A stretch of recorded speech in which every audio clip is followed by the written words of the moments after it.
Welcome back mga kalapatids dito sa Mandalop TV. For today's video, eto hawak ko na yung isa sa mga bago nating ibon. Actually, dalawa ang bago nating kalawang bird dito. So bali, total birds natin ngayon is 4 na kalawang na mga kalapatids na mga breeder.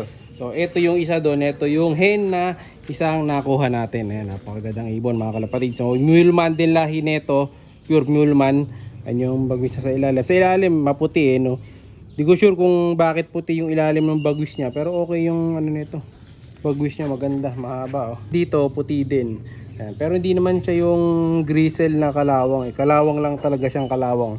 Ayan. So ito yung possible hen. Hindi ko pa sure kung hen talaga hangga't di natin napapaitlog. Hindi natin pwede i-classify as hen. Ayan, pagandang ibon. Check muna natin kung may kuto. Parang wala naman siyang kuto. Kasi sa hawak natin mga kalapatids. Wala ko nakikita ang kuto. Unlike sa pinakita ko noong nakaraan, yung naliligo ng kuto. So hindi pa natin naliliguan to kasi medyo may bagyo, di ba? Nag-uulan. Baha na naman nga dito sa amin. So yung mata niya, orange. Ay mga kalapatids. Hindi siya kamukha nung iba nating mga kalawang dito na hindi orange yung mata. Iba mga kalawang natin dito, pearl eye ang kulay ng mata. Pero ito orange, eh no?